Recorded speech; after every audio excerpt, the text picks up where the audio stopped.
कैसे हैं आप सब। स्वागत है आपका टीचिंग इंस्टीट्यूट में।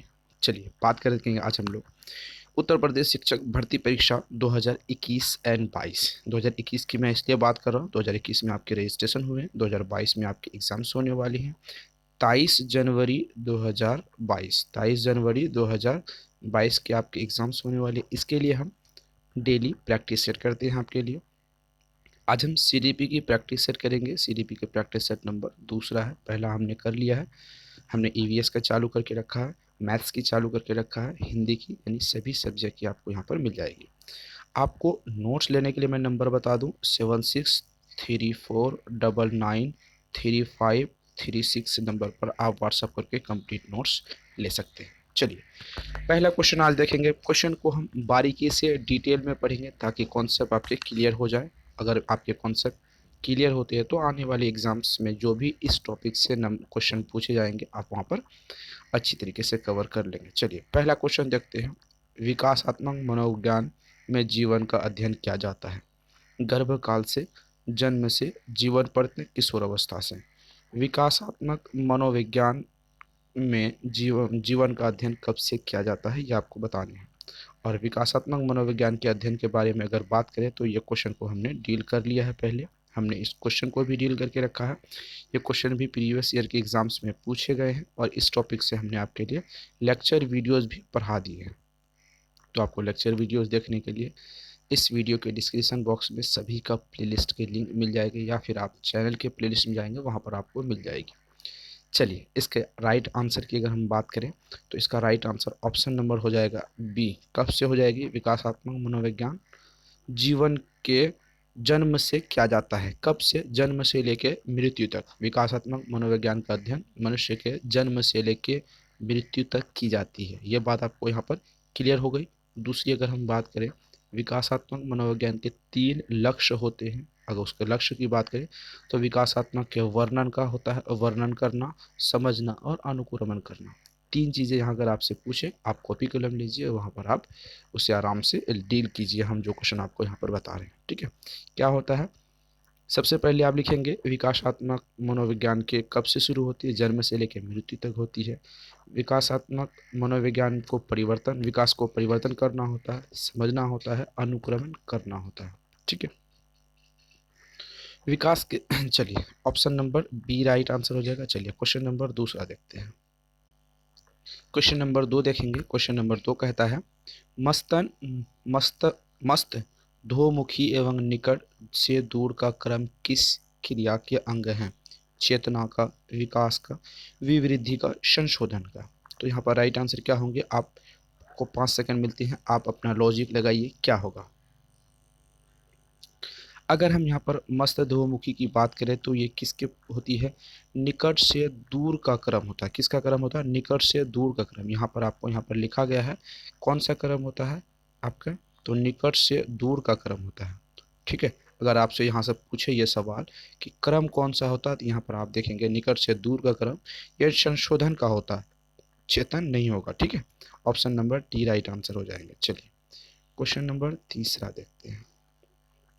लड़का पैदा होने के लिए उत्तरदायी तो क्रोमोसोम है। क्रोमोसोम की सबसे पहले हम यहाँ पर बात कर लें। X X, X P, X Y, C X. लड़का पैदा होने के लिए कौन सा क्रोमोसोम उत्तरदायित्व होते हैं? सामान्यतः क्रोमोसोम 23 जोड़े होते हैं, जिनके 23 को 2 से गुना करेंगे, सॉरी 23 को 2 से अगर गुना करेंगे तो 46 आएगी, ठीक है। 46 यहाँ पर गुणसूत्र पाए जाते हैं। अगर हम 22 जोड़े की बात करें तो 22 जोड़े गुना 2 से करेंगे तो 44 आएंगे। ये महिलाओं के लिए, किसके लिए? ये महिलाओं के लिए और ये पुरुषों के लिए, ये याद रखेंगे आप, ठीक है।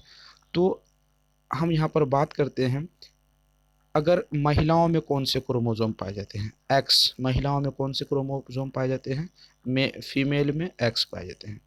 और मेल की बात करें तो एक्स और वाई क्रोमोसोम मेल में यानी मर्द में पाए जाते हैं, औरत और मर्द में पाए जाते हैं।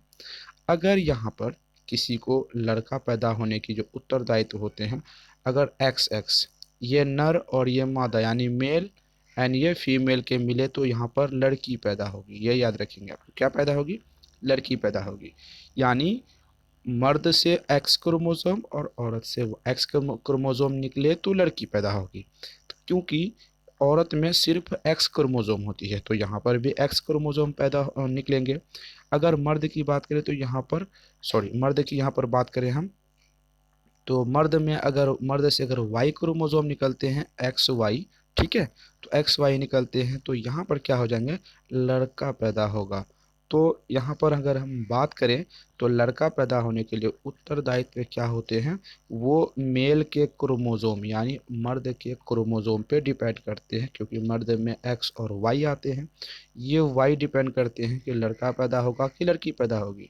समझ रहे हैं आप कॉन्सेप्ट को। अगर हम यहाँ पर बात करें फीमेल की, तो फीमेल में सिर्फ एक्स होते हैं तो वो वाई दे नहीं सकती है, तो लड़का पैदा होने के लिए क्या ज़रूरी है, एक्स और वाई। एक्स किससे आएंगी, मेल से आएंगी, फीमेल से आएंगी, और वाई किससे आएगा, वो मेल से आएगा, क्योंकि मेल में एक्स और वाई होते हैं और फीमेल में सिर्फ एक्स होते हैं। अगर आप अपने गांव समाज में देखते होंगे कि औरत, जिस घर में सिर्फ औरतें लड़कियां पैदा होती हैं तो वहाँ पर ज़्यादातर दोष जो है सिर्फ और महिलाओं को दी जाती है। महिलाओं को दोष देने के लिए यहाँ पर कोई ज़रूरत नहीं है। आप साइंस को अगर समझते हैं तो लड़का पैदा होने के लिए वहाँ पर मर्द उत्तरदायित्व होते हैं, यानी एक्स और वाई होना चाहिए, सिर्फ औरतें बिल्कुल भी नहीं होती है।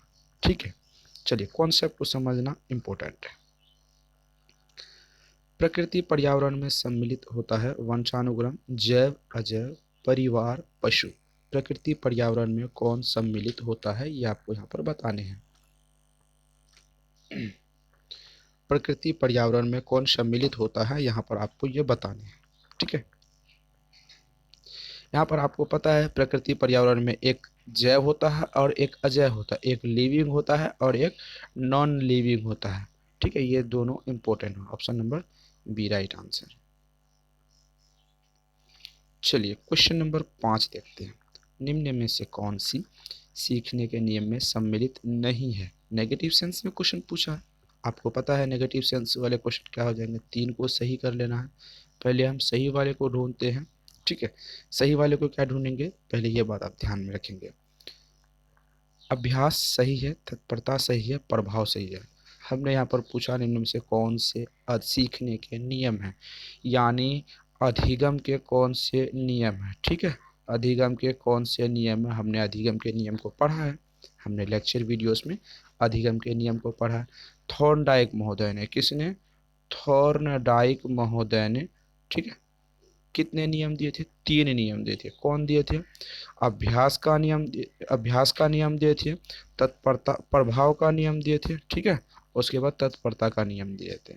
तो थॉर्नडाइक महोदय का अभ्यास का नियम है, प्रभाव का नियम है और तत्परता का नियम, तीनों नियम है, लेकिन खेल के नियम बिल्कुल भी नहीं है। तो option number C right answer हो जाएंगे।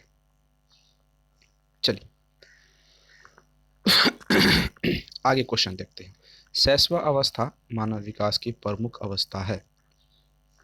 प्रथम, द्वितीय, तृतीय, चतुर्थ।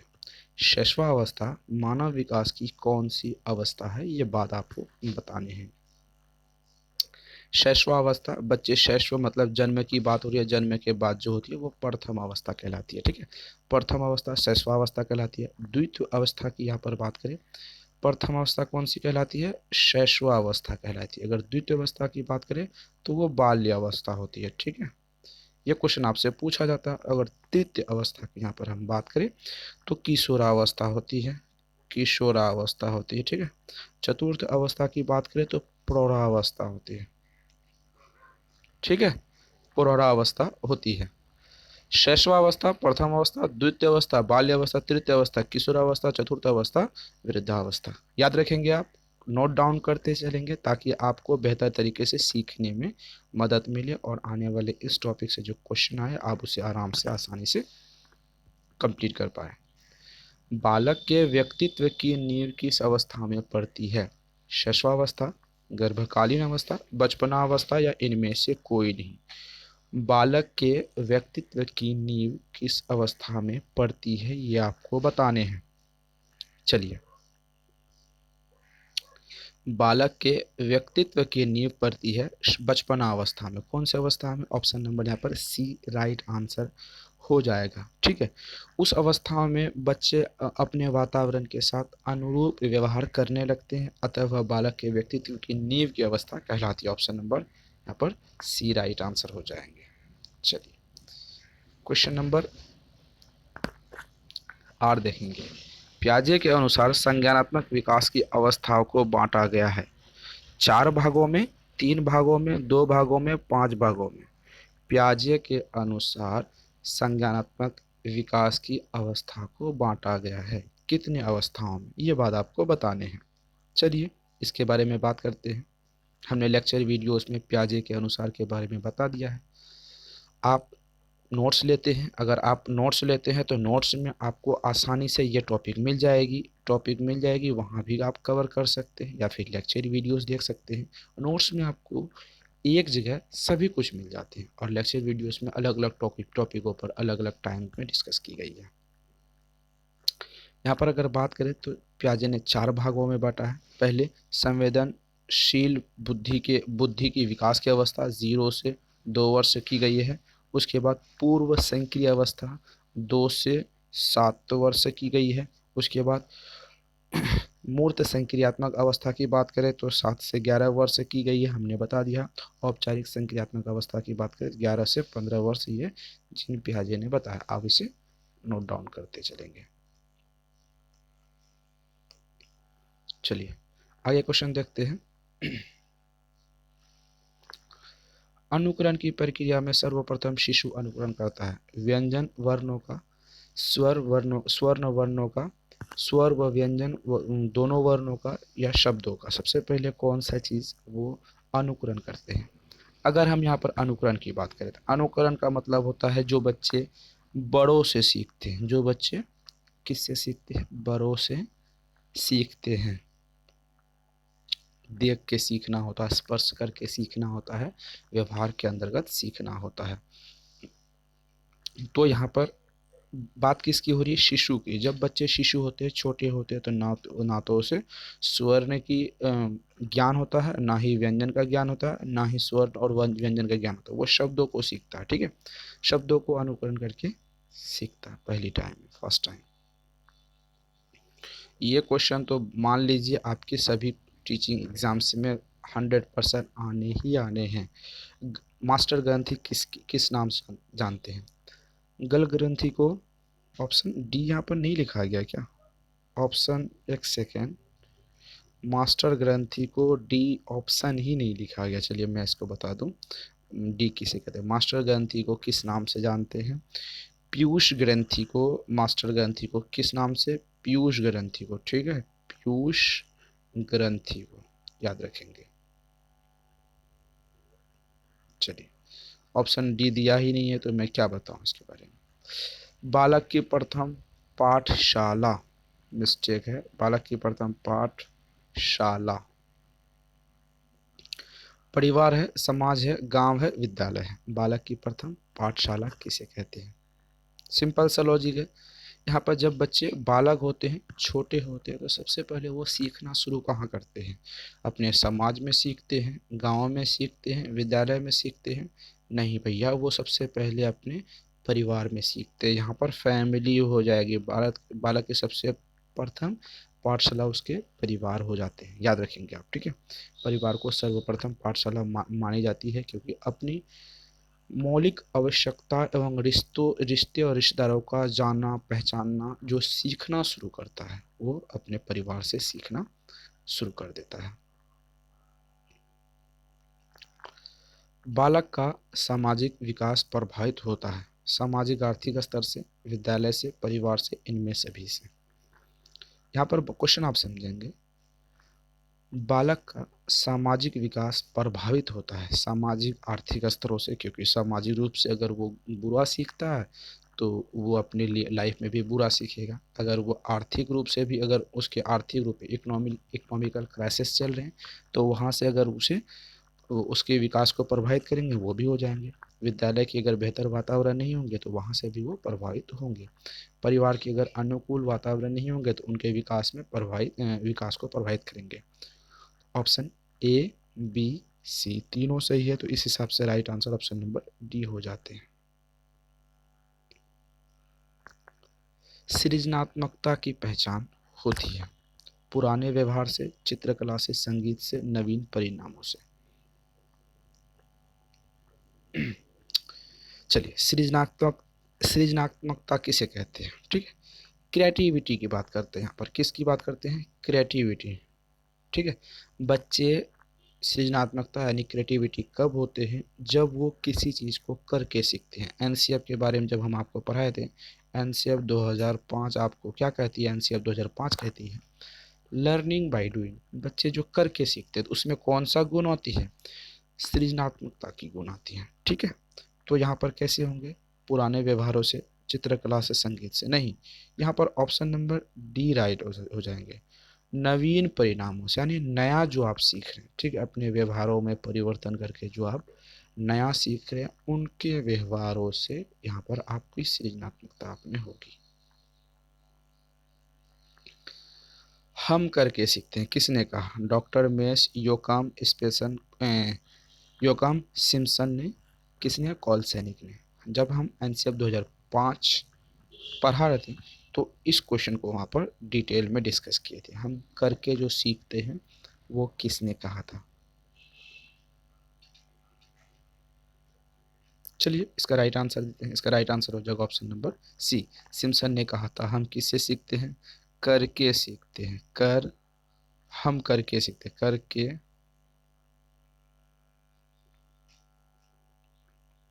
सीखते हैं।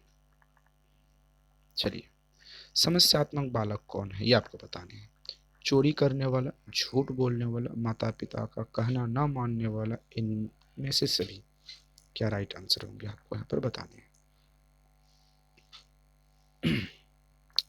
अगर हम समस्यात्मक बालक की बात करें तो ऐसे बालक जिनके व्यवहार नॉर्मल से अलग होते हैं, मतलब आम बच्चों से उनके व्यवहार अलग होते हैं, उनकी बुद्धि लब्धि में भी रिस्क अलग होते हैं, उनके सामाजिक स्तर अलग होते हैं, उनके शारीरिक स्तर की यहाँ पर बात नहीं होती, इसके मानसिक स्तर की बात यहाँ पर होती है। तो जो बच्चे मानसिक स्तर से बुरे होंगे उनकी दिशा गलत होगी, उनके सही रास्ते पर वो चल नहीं सकते हैं, सकारात्मक परिणाम नहीं होंगे, नेगेटिव परिणाम होंगे उनके लिए। तो क्या करेगा, चोरी भी बोलेगा, झूठ भी बोलेगा, माता पिता का कहना नहीं मानेगा, वो इन सभी का कार्य करेगा। और से भी कुछ होंगे, गृह कार्य को समय पर पूरा नहीं करना, जैसे मतलब अपने होमवर्क को पूरा नहीं करना, वो भी समस्या पे आता है। बात बात पर झगड़ा कर लेना, वो भी समस्यात्मक बालक आते हैं। और विद्यालय से भाग जाना यानी जंप कर जाना, वो भी समस्यात्मक बालक की कैटेगरीज में आते हैं। कुल मिलाकर बात ये होती है कि आप अगर किसी नॉर्मल व्यवहार से अलग होते हैं तो उनमें समस्यात्मक बालक आती है। अगर हम यहाँ पर बात करें समस्यात्मक बालक के बारे में कि समस्यात्मक बालक किस रूप में होते हैं, उनके मानसिक स्तर की होती है, ठीक है, मानसिक स्तर की होती है, याद रखना समस्यात्मक बालक मानसिक रूप में होती है। चलिए क्वेश्चन नंबर 16 देखेंगे, बालक का मानसिक स्वास्थ्य निर्भर करता है विद्यालय पर, परिवार पर, समुदाय पर, इन सभी पर। बालक का मानसिक स्वास्थ्य निर्भर करता है विद्यालय पर, क्यों करेगा, विद्यालय पर कुछ घंटे बिताते हैं, वो बहुत कम समय भी विद्यालय में जाते हैं। समुदाय यानी उसके जो आसपास के माहौल होते हैं, उसके कल्चर होते हैं, उस पर भी बहुत कम समय बिताते हैं। तो ऑप्शन एक गलत हो जाएगा, तो ये भी गलत हो जाएगा, तो यहाँ पर राइट आंसर हो जाएगा ऑप्शन नंबर बी, उनके परिवार पर निर्भर करता है, उनके परिवार की स्थिति कैसी है, अगर बेहतर स्थिति होती है तो उस हिसाब से वहाँ पर उनके मानसिक स्वास्थ्य को भी बेहतर किया जा सकता है। हस्तशिल्प की शिक्षा दी जानी चाहिए सामान्य बालक को, पिछड़े बालक को, मंदबुद्धि बालक को, परखर बालक को, परखर बुद्धि वाले बालक को, ठीक है, ये बात आपको बतानी है। हस्तशिल्प की शिक्षा किसे देनी चाहिए, ये बालक इस बारे में आपको बताने हैं। हस्तशिल्प की शिक्षा पिछड़े बालक को दी जानी चाहिए, क्यों दी जानी चाहिए, क्योंकि पिछड़े बालक आर्थिक रूप से कमज़ोर होते हैं, मतलब इकोनॉमिक रूप से कमज़ोर होते हैं, क्योंकि वो सामान्य बच्चे से पिछड़े होते हैं, और इनको हस्तशिल्प की शिक्षा दी जाती है तो उनके व्यवहार के कौशल को प्रयोग करके अपने इकोनॉमिक क्राइसिस को दूर कर सकते हैं, ठीक है। चलिए निरीक्षण विधि में क्या जाता है? अपना अध्ययन, अपने व्यवहार का अध्ययन, दूसरों के व्यवहार का अध्ययन, दूसरे के व्यवहार का अध्ययन, व्यवहार का विश्लेषण। निरीक्षण विधि में क्या किया जाता है ये आपको बताने हैं।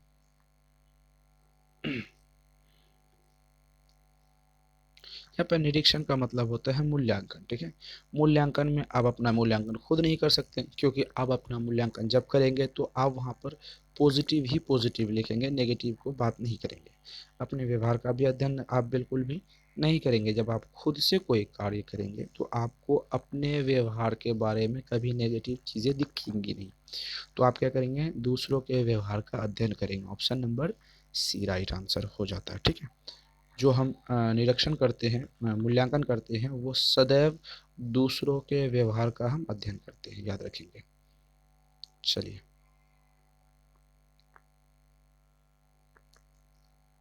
सतत व्यापक मूल्यांकन में व्यापक शब्द का क्या मतलब होता है? संज्ञानात्मक होता है, सह संज्ञानात्मक होता है, ए बी दोनों होता है, इनमें से कोई नहीं।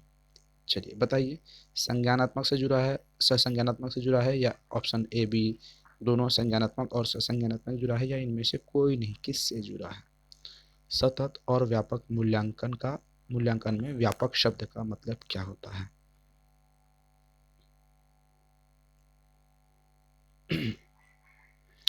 अगर हम यहाँ पर बात करें किसके बारे में? व्यापक शब्द के बारे में। व्यापक का मतलब होता है बड़ा। ठीक है, ठीक है, पहली बात हम बताते हैं बड़ा, इसको हम इंग्लिश में ब्रॉड कहते हैं, पहला चीज़ है। दूसरी, और व्यापक शब्द को एक भाषा में परिभाषित करें तो इनमें संपूर्ण तथ्यों का समावेश होता है। कौन से? संपूर्ण तथ्यों को, संपूर्ण तथ्यों को समावेश करता है। ठीक है, समावेश करता है, संपूर्ण तथ्यों को समावेश करता है। कौन सा? व्यापक शब्द।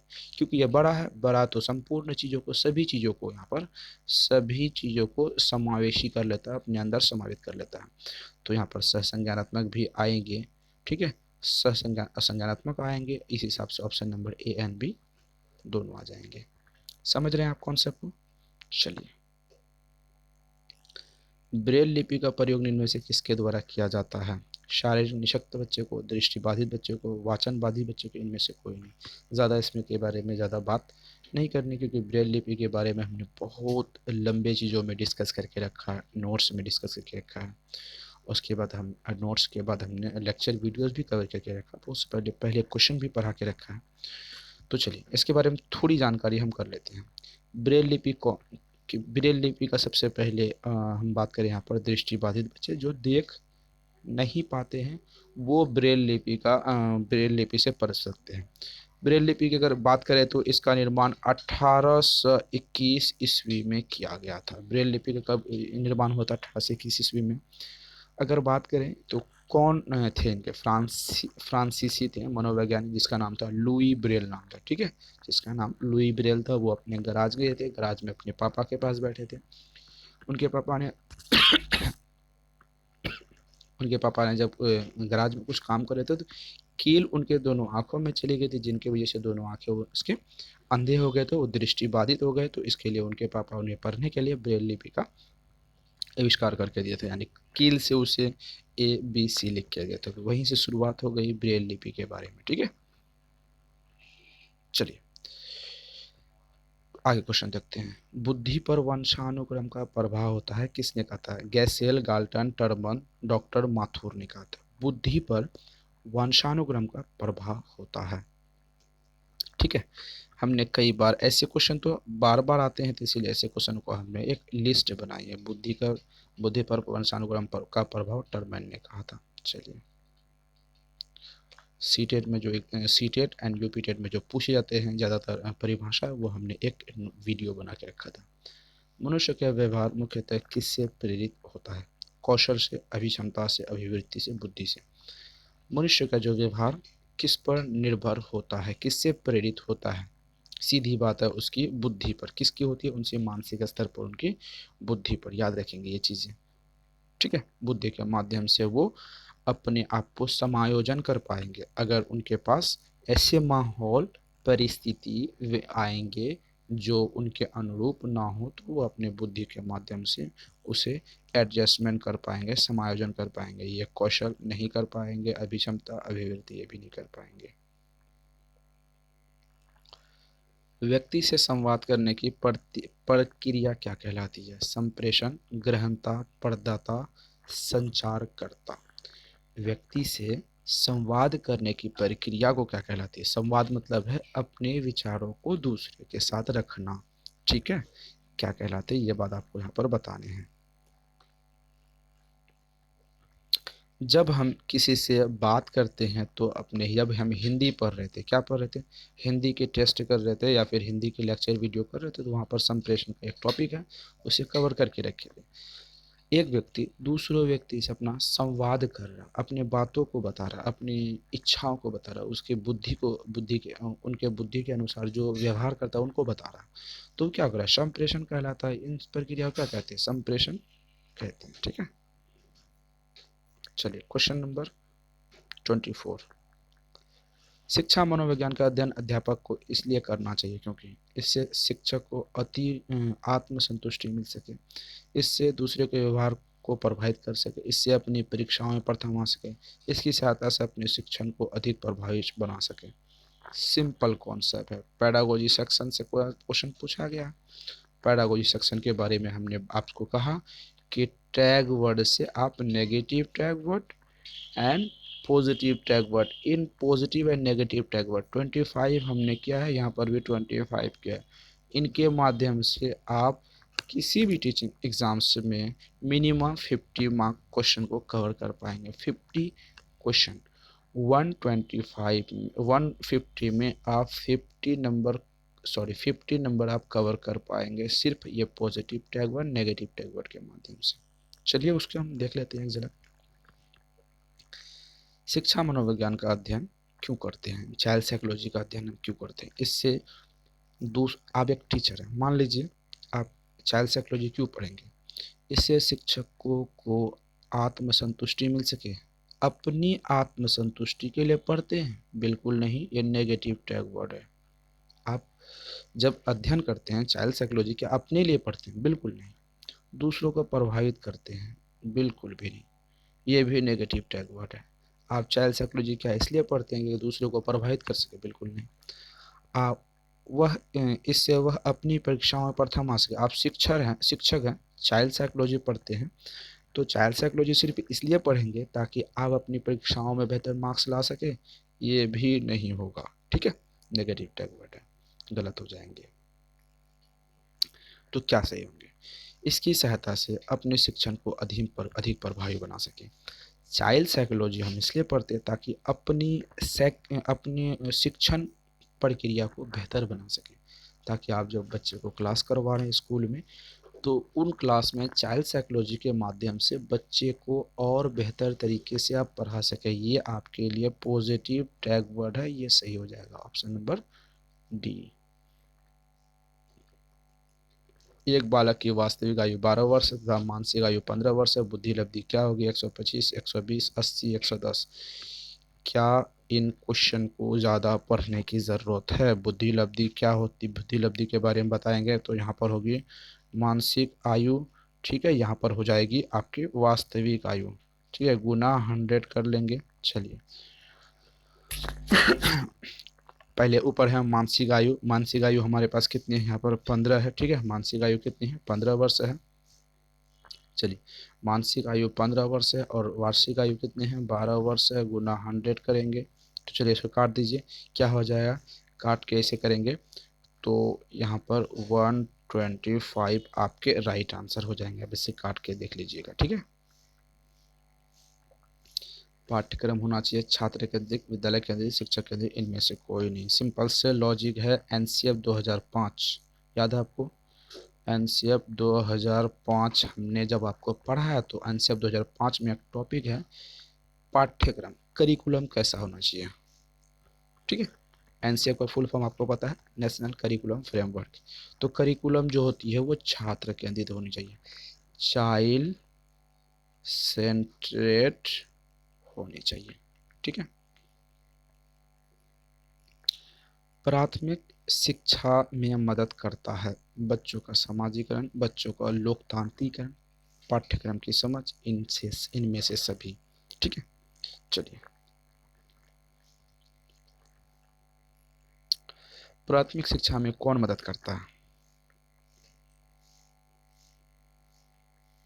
ऑप्शन नंबर बी हो जाएगा। कैसे हो जाएगा? क्योंकि इनमें बच्चे स्वतंत्र यानी फ्रीडम की बात हो रही है। ठीक है, फ्रीडम यानी आज़ादी की बात हो रही है। इनमें बच्चे फ्रीडम यानी आज़ादी के तहत स्वतंत्र होकर अपने कार्य और व्यवहार को संचालन करते हैं। प्राइमरी लेवल के बच्चे के लिए देखे होंगे, वे अपने व्यवहार में आज़ाद होते हैं, ना भय होती है ना डर होती है। अगर जो शिक्षक उसे डराते हैं तो ये गलत है, वो शिक्षा व्यवस्था को खराब कर रहे हैं, क्योंकि चाइल्ड सेंटर्ड एजुकेशन है, याद रखेंगे आप। छात्र को प्रेरित करने की सही विधि है दंड, फटकारना, प्रशंसा, मारना पीटना। छात्रों को प्रेरित करने की सही विधि क्या है? पैडागोजी का सेक्शन है। ठीक है, किसका सेक्शन है? पैडागोजी का। हमने कहा पैडागोजी को नेगेटिव टैगवर्ड एंड पॉजिटिव टैगवर्ड में आप डिवाइडेड कर लीजिए। छात्रों को कैसे प्रेरित कर सकते हैं, मोटिवेट कैसे करेंगे, उसे बेहतर कैसे बना सकते हैं? दंड दंड देकर किसी को आप मारेंगे, ये गलत हो जाएगा। फटकारेंगे, ये गलत हो जाएगा। मार पीटना, तो ये गलत हो जाएगा। प्रशंसा करना, भाई आपको option number C right answer हो जाएंगे। ठीक है, क्या करके? प्रशंसा करके प्रेरित कर सकते हैं, या पुरस्कार देकर प्रेरित कर सकते हैं, उसे अच्छी ज्ञान देकर। चलिए, क्वेश्चन नंबर 29। शिशु के प्रति सहानुभूति एवं दुलार प्यार से किस संवेग की उत्पत्ति होती है? क्रोध, भय, अनुराग, आक्रामकता। शिशु के प्रति सहानुभूति यानी दुलार प्यार, अगर एक बच्चा के प्रति आप दुलार करते हैं, प्यार करते हैं, तो कौन सा इमोशन उसमें आएगा? पहली बात मैं आपको बता दूं, क्रोध नहीं आएगा, डर नहीं आएगा, क्योंकि बच्चे को आप प्यार कर रहे हैं, दुलार कर रहे थे, इसमें से बच्चे के बारे में कभी भी क्रोध नहीं आ सकता, भय नहीं आ सकता। आक्रामकता क्रोध और भय का भी एक रूप है, तो क्या आएगा? अनुराग आएगा। क्या आएगा? दुलार प्यार करने से बालकों में अनुराग आएगी। इसे बच्चे दूसरे में कहें तो अनुराग आएगा, इससे बच्चे कुछ सीखेंगे, इससे बच्चे लर्निंग करेंगे। ठीक है, इससे बच्चे लर्निंग करेंगे, याद रखेंगे आप। क्वेश्चन नंबर 30 और लास्ट क्वेश्चन आप देखेंगे। चलिए, सामान्य बुद्धि बालक, ठीक है, प्रायः किस अवस्था में बोलना सीख जाता है? सामान्य बुद्धि के बालक प्रायः कौन सी अवस्था में बोलना सीख जाते हैं? 11 वर्ष, 16 वर्ष, 34 वर्ष, सॉरी मिसिंग है कुछ, 11 महीने, 16 महीने, 34 महीने, 51 महीने। चलिए, राइट आंसर बताइए। सामान्य बुद्धि के बालक कब से बोलना शुरू कर देते हैं? 34 महीने में, यानी एक दो 3 साल से कम 3 साल से कम आयु वर्ग में वे सीख लेते हैं बोलना। सामान्य नॉर्मल बच्चे की यहाँ पर बात हो रही है। प्रतिभाशाली बालक पहले सीख लेते हैं और मंद बुद्धि वाले बालक थोड़े बाद में सीखते हैं। अगर नॉर्मल बालक की बात करें, सामान्य बालक की बात करें, तो सामान्य बालक 34 महीने में बोलना सीख लेते हैं। ये थी आज की हमारी most important 30 question UP TET 22 जनवरी 2021 के लिए। आप 30 में से कितने कर पाएँ? आपको मिनिमम 25 करने होंगे, क्योंकि आपको यहाँ पर बेहतर मार्क्स से क्वालिफाइड होना। ठीक है, तो चलिए, अच्छे मार्क्स के लिए आपको नोट्स ले लेनी चाहिए। नोट्स के लिए मैं आपको नंबर बता दूँ, 7634993536 नंबर पर आप व्हाट्सएप करके कंप्लीट नोट्स ले सकते हैं। फिर मिलते हैं अगले वीडियो में। टीचिंग इंस्टीट्यूट को सब्सक्राइब करके बेल आइकन को प्रेस करें, वीडियो को लाइक एंड शेयर जरूर करें। Thank you.